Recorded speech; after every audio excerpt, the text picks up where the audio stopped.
بسم الله الرحمن الرحيم نحمده ونصلي ونسلم على رسوله الكريم أما بعد فأعوذ بالله من الشيطان الرجيم بسم الله الرحمن الرحيم قد أفلح المؤمنون الذين هم في صلاتهم خاشعون والذين هم عن اللغو معرضون والذين هم للزكاة فاعلون والذين هم لفروجهم حافظون وقال رسول الله صلى الله عليه وسلم من يضمن لي ما بين لحييه وما بين رجليه أضمن له الجنة صدق الله وصدق رسوله النبي الكريم اللهم صل على سيدنا ومولانا محمد وعلى آل سيدنا ومولانا محمد وبارك وسلم۔ اللہ سبحانہ و تعالیٰ کا ہم سب پر بہت بڑا کرم اور احسان ہے کہ دین کی بات سننے کی نسبت سے اللہ پاک نے ہم سب کو یہاں پر جمع کیا ہے۔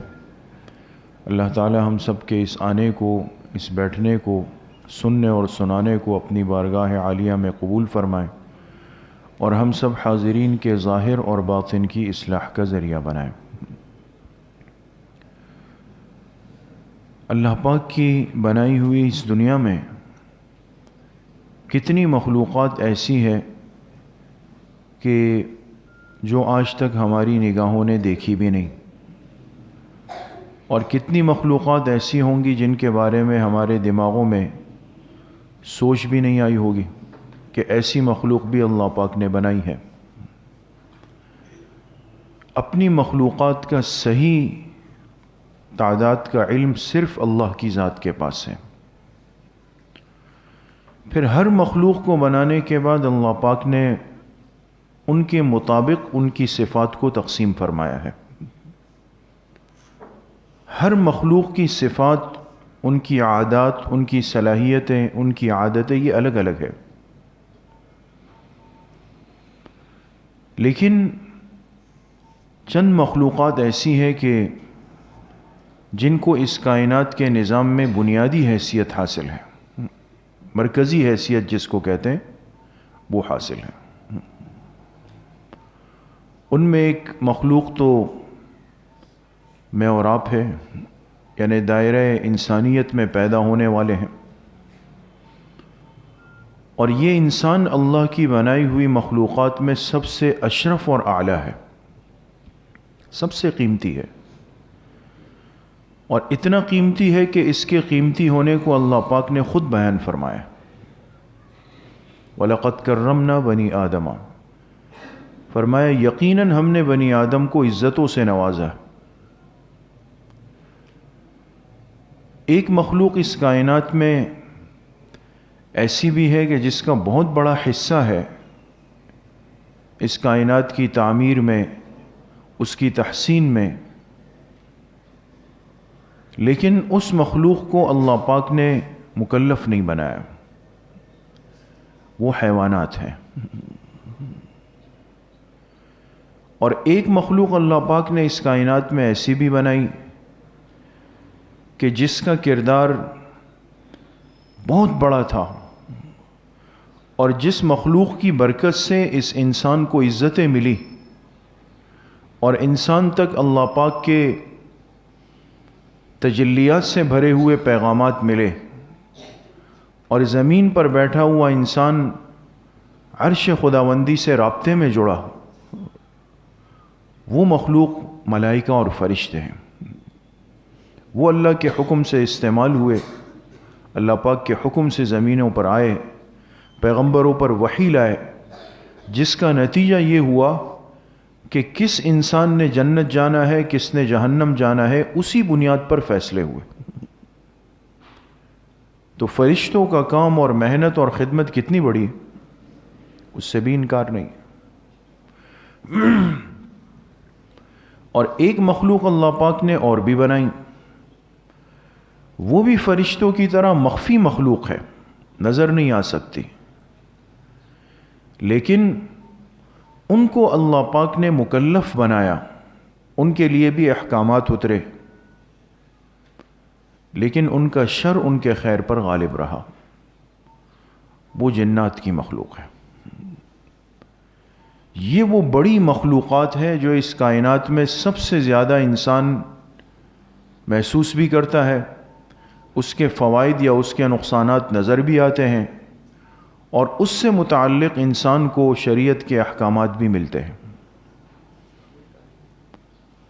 لیکن جیسے عرض کیا کہ اللہ نے ہر مخلوق کی صفات کو الگ الگ رکھا ہے۔ فرشتوں کے اندر ان کے ملکی صفات ہیں، اور حیوانات کے اندر ان کی حیوانی صفات ہیں، اور جنات کے اندر ان کی جناتی صفات ہیں۔ تینوں میں فرق کیا ہے؟ فرشتوں کی جو صفات ہے یہ بالکل نظیف اور نقی ہے، جس کو قوت ملکانیہ کہا جاتا ہے، پاک صاف، اتنی پاک صاف ہے کہ اس میں گناہ کا شائبہ، تصور، امکان، سوچ ہے ہی نہیں۔ وہ ان چیزوں سے صاف پاک ہو کے پیدا ہو گئے۔ وہ قوت ملکیہ اللہ نے کس کے حصے میں رکھی؟ فرشتوں کے حصے میں رکھی۔ جو حیوانات ہیں ان کے حصے میں جو صفت اور قوت آئی وہ قوت شہوانیہ تھی، وہ حیوانات پہ غالب ہو گئی۔ یہی وجہ ہے کہ حیوان کی جو سوچ ہے، جن جانوروں کو ہم روزمرہ اپنی آنکھوں سے دیکھتے ہیں، یا اگر دیکھنا چاہیں تو کسی جگہ جا کے دیکھ لیں، تو حیوانات کی سوچ سب گھوم گھام کر دو چیزوں میں ہے کہ اس کے گھاس چارے کا وقت کیا ہے، یا یہ کہ جب اس پر شہوت طاری ہو جائے تو وہ اپنی شہوت کہاں اور کیسے اتار لے۔ بس باقی اس نے یہ نہیں دیکھنا ہے کہ کھانے کے لیے ہاتھ دھونے ہیں، یا صاف جگہ پر بیٹھنا ہے، یا دوسرے کو اپنے سے آگے کرنا ہے، یا اگر شہوت طاری ہو گئی تو کسی پردے اور حجاب میں جانا ہے، کچھ کرنا، یہ نہیں۔ یہ قوت شہوانیہ اس پہ غالب آ گئی اور اللہ پاک نے رکھی۔ جو جنات ہیں ان میں اللہ پاک نے جو غلبہ دیا جس صفت کو، وہ قوت غضبیہ ہے۔ غضب کس کو کہتے ہیں؟ غصے کو، غصے کو کہا جاتا ہے۔ اس مخلوق میں قوت غضبیہ غالب ہے۔ یہی وجہ ہے کہ ان کے جو اشرار ہیں، ان کے جو شریر ہے، وہ ان کے نیک کے مقابلے میں بہت زیادہ ہے۔ جنات میں بھی نیک و بد کا تصور ہے، مسلمان اور کافر کا تصور ہے۔ یہ جتنا نظام انسانیت میں چلا ہے بعینی ہی یہی نظام وہ جنات میں بھی چلا ہے، ساری چیزیں۔ لیکن جنات میں قوت غضبیہ غالب ہے، شر غالب ہے، نقصان غالب ہے، دوسرے کو تکلیف دینے کا مزاج غالب ہے۔ اب یہ ساری چیزیں دیکھیں تقسیم ہو گئی نا، ایک جگہ قوت ملکیہ ہے، ایک جگہ قوت شہوانیہ ہے، اور ایک جگہ قوت غضبیہ ہے۔ تینوں یاد ہوگا؟ فرشتوں میں کون سی قوت ہے؟ قوت ملکیہ ہے، جس میں گناہ کا، نقصان کا، نافرمانی کا شائبہ اور تصور بھی نہیں ہے۔ اور حیوانات کے اندر قوت شہوانیہ ہے، ان کو صرف کھانا پینا ہے اور اپنی قضائے شہوت کرنی ہے، خواہش پوری کرنی۔ جنات کے اندر جو ہے وہ قوت غضبیہ ہے، شر اور تکلیف ان کے مزاج پر غالب آ گیا۔ اب یہ تین مخلوقات کے جو بڑے شعبے تھے یہ تقسیم ہو گئے، ان پر ایک مزاج کا غلبہ رہا، اس لیے ان کے لیے فیصلہ۔ لیکن اللہ کی مخلوقات میں واحد انسان ایسا ہے کہ جس کی سرشت اور جس کی خلقت ہے سب سے کمزور مادے سے، اس کی پیدائش سب سے ضعیف اور کمزور پانی کے قطرے سے ہوئی، اور اس پانی کے قطرے کا وجود مٹی سے چلا ہے جس پر انسان سارا دن پیر رکھتا ہے۔ لیکن اس کمزور سرشت اور مادے سے بنا ہوا انسان اللہ کی نظر میں اتنا قیمتی ہے کہ اللہ پاک نے اس کو ان تینوں قوتوں کا مجموعہ بنا دیا ہے. ایک ہی انسان اور اس کے جسم کے بنے ہوئے اعضاء، ان میں اللہ نے بیک وقت صلاحیت رکھی ہے قوت ملکیہ کی بھی، قوت شہوانیہ کی بھی، اور قوت غضبیہ کی بھی. اور یہ تینوں طاقتیں اور صفات جب اعتدال کے درجے پہ آ جائے، معتدل ہو جائے، قابو میں ہو جائے، کنٹرول میں ہو جائے، ایسا انسان اللہ کی نگاہ میں انسان کامل بنتا ہے، اور اسی کو صالحین کہا جاتا ہے. جو ہم کہتے ہیں نا فلاں رجل صالح ہے، بہت نیک صالح آدمی ہے، بہت متقی آدمی ہے، بہت اللہ والا آدمی ہے، تو صالح اور متقی اور اللہ والے کے لیے کوئی اضافی اعضاء نہیں ہے اس کے جسم کے ساتھ کہ اس کے ہاتھ زیادہ ہوں گے یا کان زیادہ ہوں گے. وہی ہے.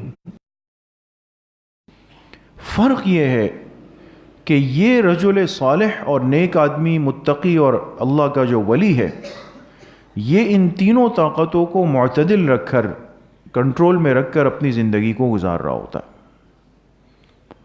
لہذا اس کے پاس قوت ملکیہ بھی ہے. اللہ نے اس کو یہ سمجھ دی، یہ فکر دی، اس کو فرمانبرداری اور نافرمانی کا فرق سمجھا دیا، اس کو صحیح اور غلط کا راستہ بتا دیا، اس کو پاکی صفائی اور گندگی کی تمیز دے دی. لیکن اگر یہ انسان اعتدال سے نکل جائے، قوت ملکیہ کو کمزور کر دے، تو یہ کیا کرے گا؟ یہ جا کر ان اعمال کے اندر لگ جائے گا جو اللہ کو ناراض کرنے والے ہوں گے، اللہ کی نافرمانی پر مبنی ہوں گے، اللہ کو ناراض کرنے پر مبنی ہوں گے. سمجھ جائیں کہ میں نے قوت ملکیہ کو مغلوب کر دیا ہے، اس کو دبا دیا ہے، نیچے کمزور کر دیا ہے. اور اللہ پاک نے اس کو قوت غضبیہ بھی دی، ایک غصے اور شرارت کا مزاج بھی اس کی سرشت میں رکھا ہوا ہے. لہٰذا اس کے پاس موقع ہے، اس نے کسی کو اپنے سے کمزور دیکھ لیا کہ جس پر میرا زور، میری طاقت، میرا داؤ چل سکتا ہے، اس کے پاس پورا موقع ہے. بہت سارے لوگ آپ نے اپنے ماحول میں اس دنیا میں دیکھے ہوں گے کہ جو اگر کمزور ان کے ہاتھ آ جائے تو پھر اس کی خیر نہیں، اس لیے کہ ان کی قوت غضبیہ ان کے قابو میں نہیں. ان کو یہی نہیں پتا کہ اس بہترین صفت کا استعمال اور اس کا وضع استعمال اور موقع استعمال کیا ہے. لہذا جو استعمال کا موقع ہے، آج وہاں مسلمان کو غصہ نام کا نہیں آتا، ماتھے پہ بل نہیں آ رہا. اور جو استعمال کا موقع نہیں ہے، اپنے سے ایک مسکین، ضعیف، کمزور، لاچار، بے بس، ٹوٹا ہوا انسان اس کو دیکھ لیا تو بس اس کے ساتھ جو کر سکتے ہیں وہ کر لیا. اور اس کو میں نے اپنا غیرت کا نام دیا ہوا ہے، بہادری کا نام دیا ہوا ہے. یہ کیا ہے؟ قوت غضبیہ کا عدم اعتدال، وہ اس کے قابو میں نہیں. اور اللہ نے اس کو قوت شہوانیہ بھی دی، یہ مزاج اور صلاحیت بھی اللہ نے اس کو دی کہ اس کے اندر ایک جذبہ ہو، ایک مادہ ہو. اور قوت شہوانیہ ہے تو دنیا کا نظام توالد و تناسل کی بنیاد پہ چل رہا ہے. اگر یہی نہ ہو اور یہ انسان کے اندر سے ختم ہو جائے تو دنیا کا چلتا ہوا نظام اپنی جگہ پہ رک جائے، ختم نہیں چل سکتا. وہ بھی ضروری ہے.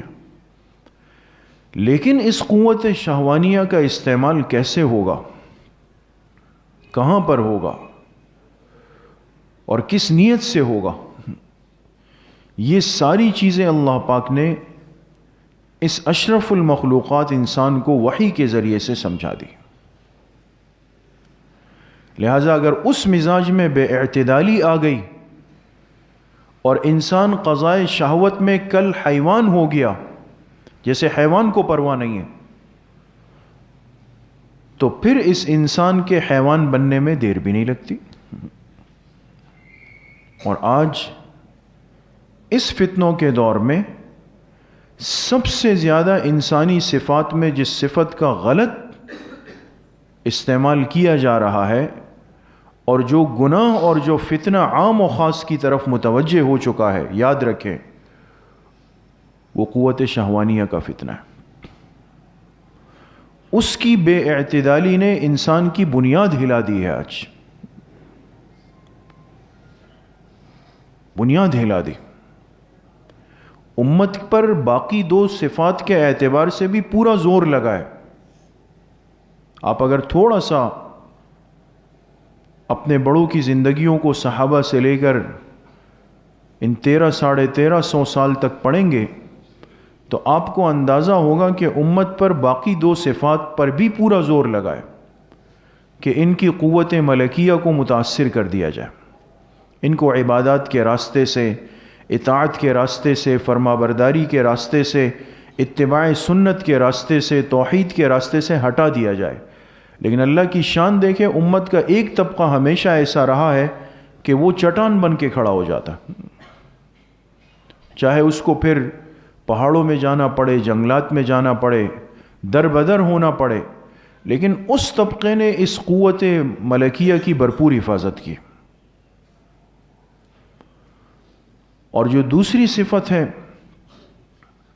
قوت غضبیہ، اس پر بھی خوب محنت ہوئی ہے کہ اس انسان کے غصے کا غلط استعمال ہو جائے، اس کو جذبات سے بے قابو کر دیا جائے، عدم برداشت کا شکار کر دیا جائے۔ آپ ماضی قریب میں دیکھیں، پیچھے چلے جائیں کہ اس امت کے نوجوان کو غصے کے صحیح اور غلط استعمال کا فرق ہی نہیں پتہ ہو، لہٰذا اس کو جس پر غصہ آئے، اس کے جذبات گرم ہو گئے، یہ سامنے والے کی خوب پٹائی کر دے۔ بھئی کیا کر رہے ہو؟ کہا میں جہاد کر رہا ہوں۔ ایسا ہے نہیں، اس جذبے کا غلط استعمال بھی کیا گیا، لیکن وہاں بھی اللہ کی شان کہ اس امت کا معتدل طبقہ وہاں بھی کھڑا ہوا، ذمہ دار سنجیدہ اہل علم وہ وہاں بھی کھڑے ہو گئے، اس فتنے سے بھی حفاظت ہوئی۔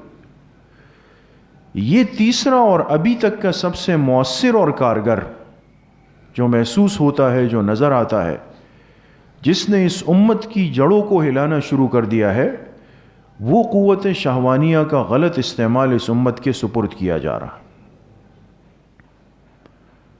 لہذا وہ دنیا، وہ مغربی دنیا جو آج حیوانات سے بھی گر چکے ہیں، ان کی سب سے بنیادی اور اصولی بات یہ ہوتی ہے کہ انسان جب دنیا میں آزاد پیدا ہوا ہے تو اس کی سوچ پر، اس کے جذبات پر ہم کون ہوتے ہیں کہ پابندی لگائے؟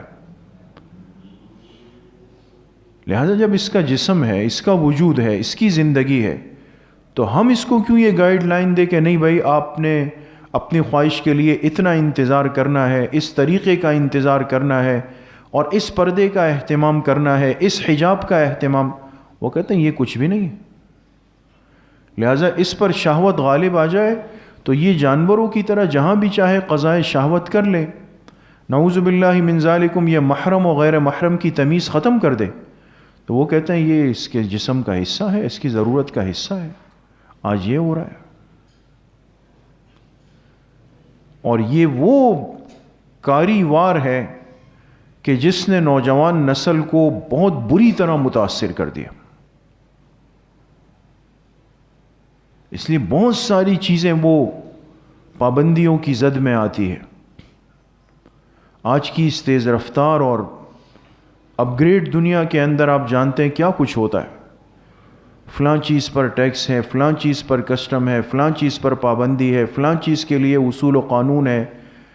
لیکن عجیب بات یہ کہ ان ساری چیزوں کے باوجود ایک چیز ایسی ہے کہ اس کو اگر 3 سال کا بچہ بھی لینا چاہے وہ بھی لے سکتا ہے، 80 سال کا بوڑھا لینا چاہے وہ بھی لے سکتا ہے۔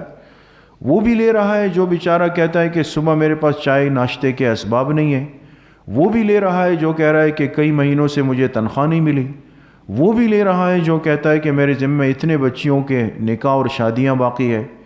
دنیا کا سارا رونا رونے والا، کیا وجہ ہے کہ اس کی دسترس کے اندر وہ اس گناہ کا آلہ اتنا سہولت سے دستیاب ہوتا ہے؟ اس لیے آپ اپنے بڑوں کو، بزرگوں کو، اہل ثروت کو دیکھیں، وہ ان چیزوں سے دور ہے، لیکن متوسط طبقہ، کمزور طبقہ، وہ ان چیزوں کو لے کر بہت ڈٹائی اور سہولت اور آرام کے ساتھ گھوم رہا ہے، اور گھنٹوں کے گھنٹے وہ ان بڑے موبائلوں میں لگا رہا ہے۔ تو آپ کا کیا خیال ہے کہ وہ اس میں مکتبۃ الشاملہ اور مکتبہ جبریل کو سمجھ رہا ہے کہ حدیث کا استخراج و استنباط کیسے ہوگا اس سے؟ یا اس نے وہ بزرگوں کے سافٹ ویئر اس میں ڈالے ہوئے ہیں، مکتبۃ الشیخ اور مکتبۃ الفقیر کے، یا نفس کی اصلاح کے، اور وہ بیانات اس میں سن رہا ہے؟ یہ آج زندہ حقیقت ہے۔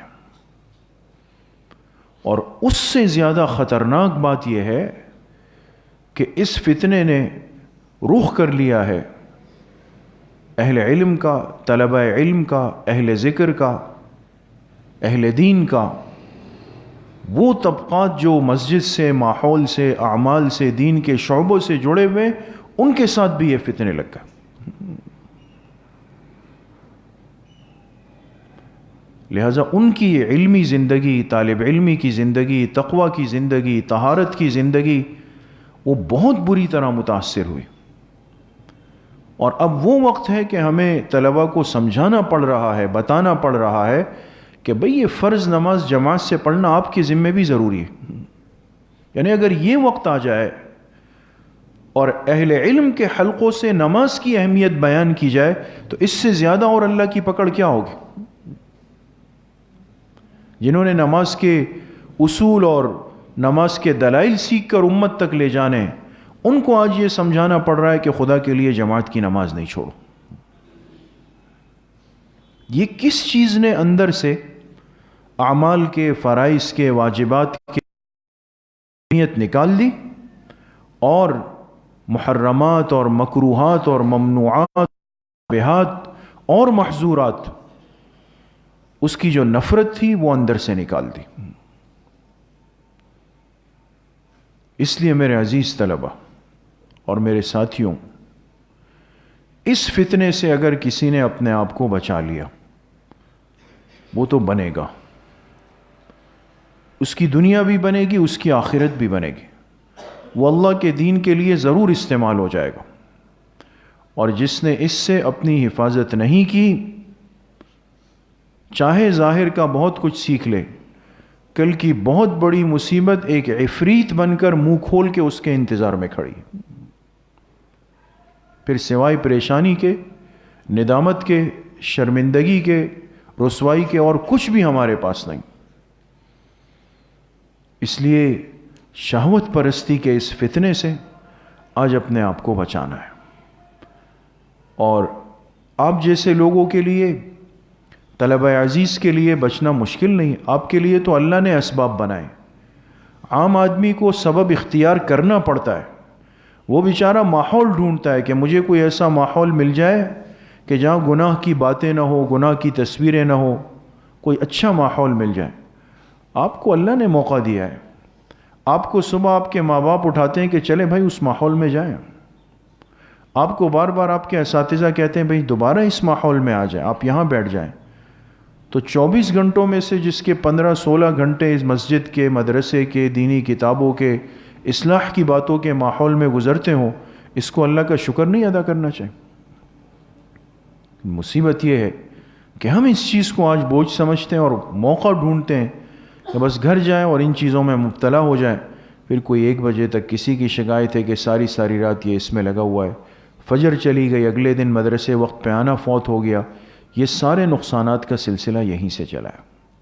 اس لیے بہرحال اس فتنے کو، اس گناہ کا احساس اپنے اندر پیدا کرنا ہے، اس گناہ سے بچنا ہے، اور جب تک ہم اپنی تعلیمی اور طالب علمی کی زندگی کو گزار کر ایک اچھے، سمجھدار اور نکاح والی زندگی میں نہیں آ جاتے، اس گناہ سے اپنے آپ کو دور رکھیں، اس فتنوں سے اپنے آپ کو دور رکھیں، اپنے اساتذہ سے، اپنے بڑوں کے ساتھ جڑ کر رہیں، ان کے مشوروں سے چلیں اور نیک ماحول کو اختیار کریں۔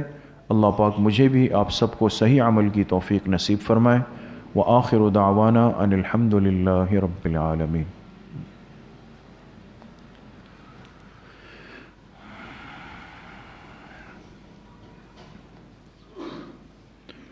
اب انشاءاللہ کچھ دیر کے لیے ختمات شریفہ پڑھیں گے.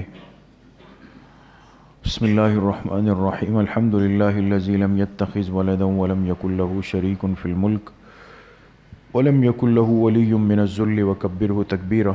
تمام حضرات ایک مرتبہ درود شریف پڑھ لیں. اللہم صلی علی محمد کما صلیت علی ابراہیم.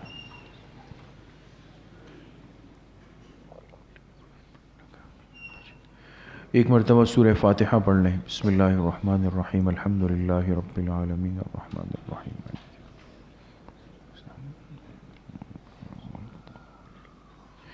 ایک مرتبہ درود شریف پڑھ لیں. اللہم صلی علی محمد وعلی آل محمد کما صلیت.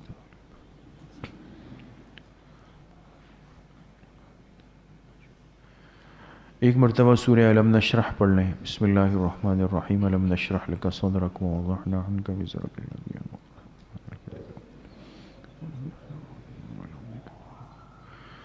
ایک مرتبہ سورہ اخلاص پڑھ لیں. بسم اللہ الرحمن الرحیم. قل هو اللہ احد اللہ الصمد لم یلد ولم یولد. ایک مرتبہ سورہ فاتحہ پڑھ لیں. بسم اللہ الرحمن الرحیم. الحمد للہ رب العالمین.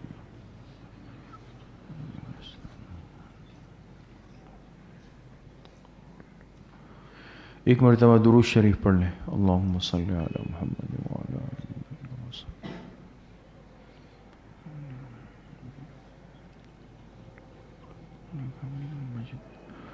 7 مرتبہ پڑھیں. اللہم یا قاضی الحاجات. اللہم یا قاضی الحاجات.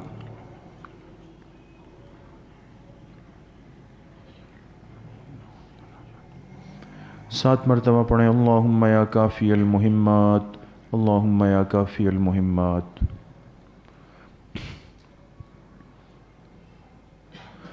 سات مرتبہ پڑھیں. اللہم یا دافع البلیات. اللہم یا دافع البلیات.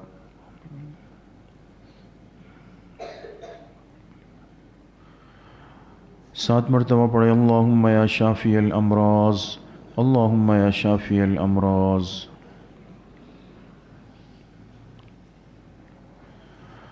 سات مرتبہ پڑھیں. اللہم یا رفیع الدرجات. اللہم یا رفیع الدرجات.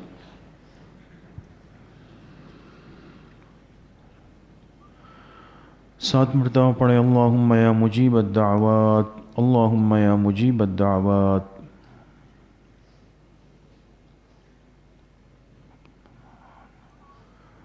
سات مرتبہ پڑھیں. اللہم یا ارحم الراحمین. اللہم یا ارحم الراحمین.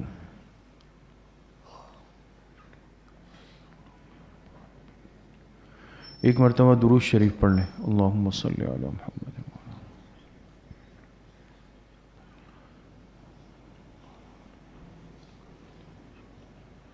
3 مرتبہ پڑھیں. حسبنا اللہ ونعم الوکیل. حسبنا اللہ ونعم الوکیل. ایک مرتبہ درود شریف پڑھ لیں. اللہم صلی علی محمد.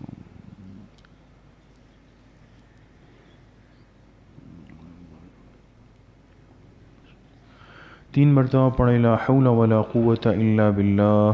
لا حول ولا قوة الا باللہ. ایک مرتبہ درود شریف پڑھ لیں. اللہم صلی علی محمد.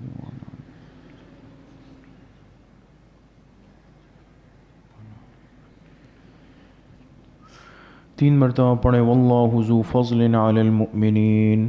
واللہ ذو فضل علی المؤمنین. ایک مرتبہ درود شریف پڑھ لیں. اللہم صلی علی محمد.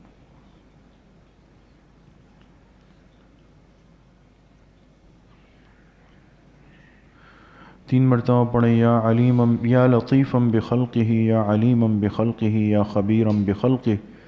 الطف بی یا لطیف یا علیم یا خبیر. یا لطیفا بخلقہ. یا علیما بخلقہ. یا خبیرا بخلقہ. الطف بی یا لطیف یا علیم یا خبیر. ایک مرتبہ درود شریف پڑھ لیں. اللہم صلی علی محمد.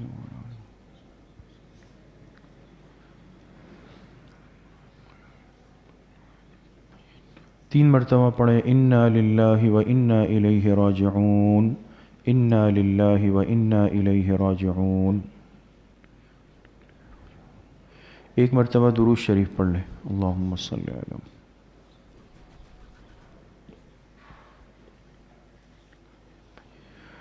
3 مرتبہ پڑھے اللہ ولی الذین آمنوا، اللہ ولی الذین آمنوا۔ ایک مرتبہ درود شریف پڑھ لیں، اللہم صلی علی محمد۔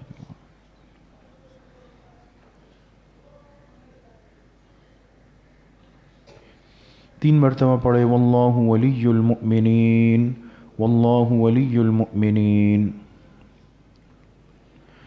ایک مرتبہ درود شریف پڑھ لیں، اللہم صلی علی محمد۔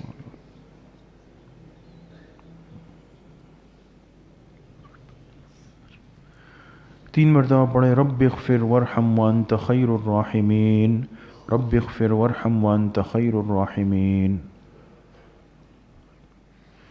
ایک مرتبہ درود شریف پڑھ لیں، اللہم صلی علی محمد۔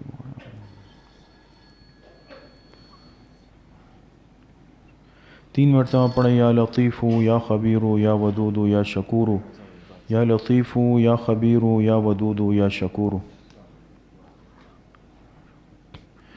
ایک مرتبہ درود شریف پڑھ لیں، اللہم صلی علی محمد وعلی آلہ۔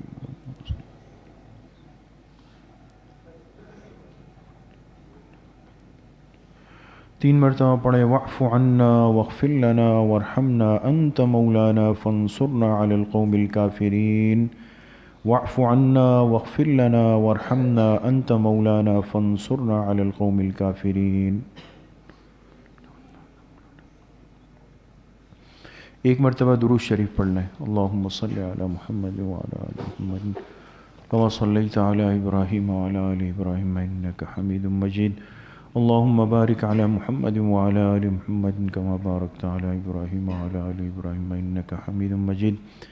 یہ جتنے ختمات مبارکہ ختمات شریفہ پڑھے گئے، ہم اس کا ایصال ثواب جناب رسول اللہ صلی اللہ علیہ وسلم کو آپ کی قبر اطہر میں اور آپ کے واسطے اور وسیلے سے پوری امت کو، بالخصوص اس امت کے جو صحابہ ہیں، خلفائے اربعہ، تابعین، تبع تابعین، اس امت کے مفسرین، مجتہدین، محدثین، فقہاء، ائمہ اربعہ، سلاسل اربعہ، بالخصوص سلسلہ عالیہ، نقشبندیہ، چشتیہ، قادریہ، سہروردیہ کے تمام مشائخ کو، اپنے دوست، احباب، رشتہ دار جن کے ہم پر حقوق اور احسانات ہیں، اپنے تمام اساتذہ اکرام کو، اپنے والدین کو، بالخصوص اپنے حضرت والد صاحب رحمہ اللہ تعالیٰ کو ان تمام ختمات کا ایصال ثواب کرتے ہیں۔ اللہ پاک ان تمام طبقات کو کامل درجے میں نصیب فرمائے۔ کچھ دیر کے لیے ذکر قلبی مراقبہ کریں گے، دل کی طرف متوجہ ہو جائیں گے، سروں کو جھکا کے آنکھوں کو بند کر دیں گے اور دل میں یہ تصور کریں گے کہ میرے دل میں جو گناہوں کا میل کچیل، زنگ، ظلمات، قدورات ہے، وہ اللہ پاک کے اس مبارک نام کی برکت سے میرے دل سے نکل رہا ہے، اور اللہ پاک کی بارگاہ سے انوارات، فیوزات، تجلیات یہ میرے دل پہ وارد ہو رہے ہیں، اور میرے دل کی ہر دھڑکن کہہ رہی ہے اللہ اللہ اللہ۔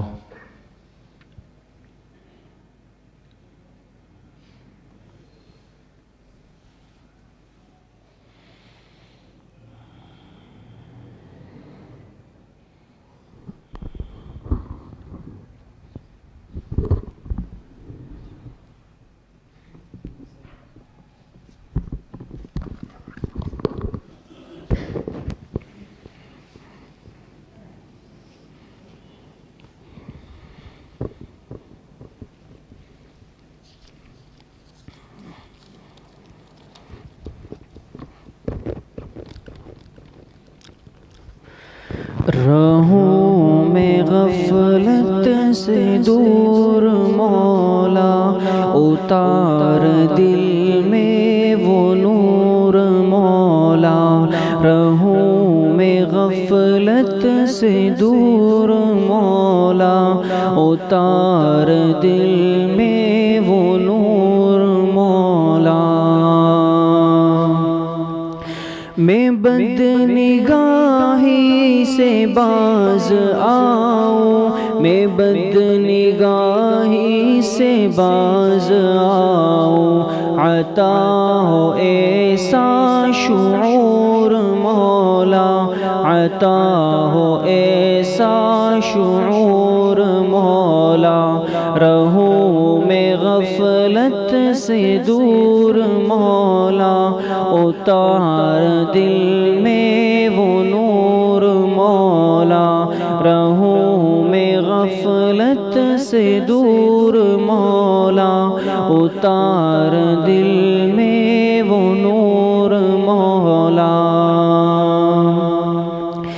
میں غیر محرم کو دیکھتا تھا، میں غیر محرم کو دیکھتا تھا، معاف کر دے قصور مولا، معاف کر دے قصور مولا، رہوں میں غفلت سے دور مولا، اتار دل میں وہ نور مولا۔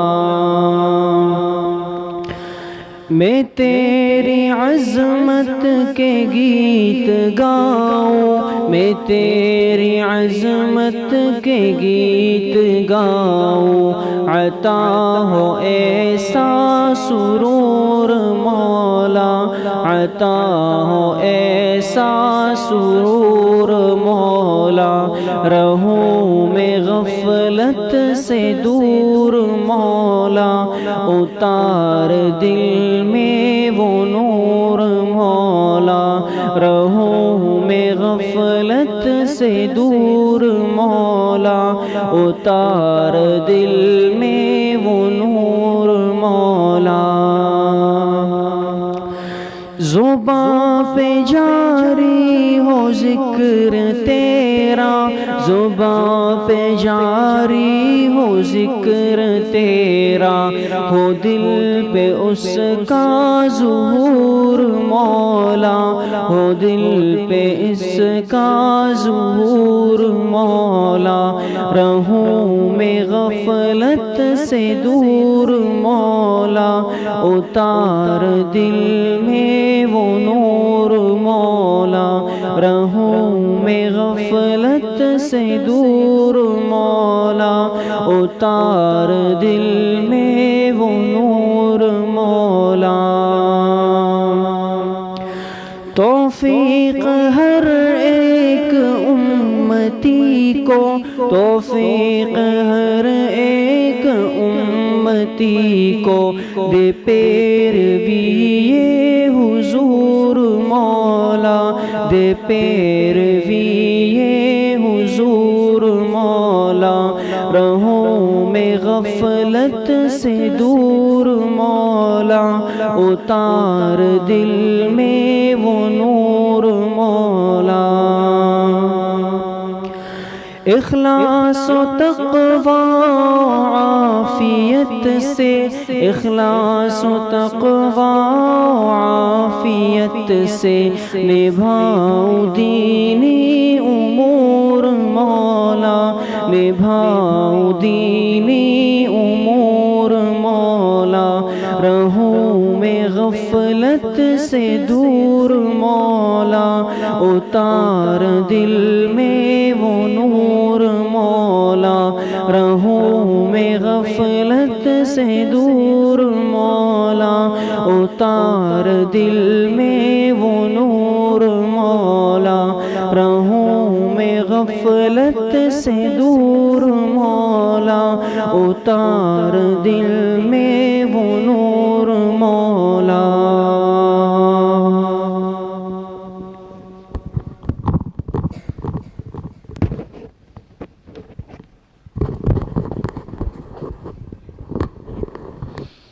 لا الہ الا اللہ محمد الرسول اللہ۔ الحمدللہ رب العالمین، والصلاة والسلام علی سید الانبیاء والمرسلین، سیدنا و مولانا محمد وآلہ واصحابہ اجمعین۔ یا اللہ یا ارحم الراحمین، صغیرہ کبیرہ ظاہراً باطناً ہر طرح کے گناہوں کو معاف فرما دے۔ یا اللہ پوری امت کے گناہوں کو معاف فرما دے، تیری رضا والی زندگی نصیب فرما دے۔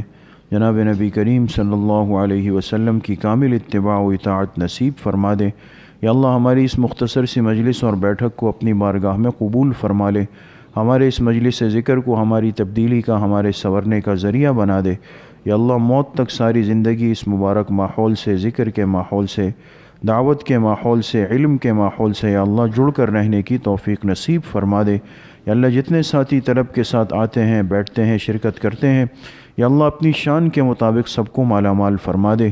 جتنے بیمار گھروں میں ہیں، اسپتالوں میں ہیں، سب کو شفائے کلی نصیب فرما دے۔ جتنے مرحومین مرحومات دنیا سے چلے گئے سب کی مغفرت فرما دے۔ پڑھنے والے یا اللہ ایک ایک طالب علم کو علم نافع کی دولت سے مالا مال فرما دے۔ یا اللہ ایک ایک طالب علم کو دین کے ہر شعبے کی خدمت اور محنت کے لیے قبول فرما لے۔ ہم سب کا خاتمہ بالایمان و بالخیر نصیب فرما دے۔ ہماری دعاؤں کو اپنے فضل و کرم سے، فضل و رحمت سے اپنی بارگاہ میں قبول اور منظور فرما دے۔ وصلی اللہ وسلم علی نبینا محمد وآلہ وصحبہ اجمعین برحمتہ۔ السلام علیکم۔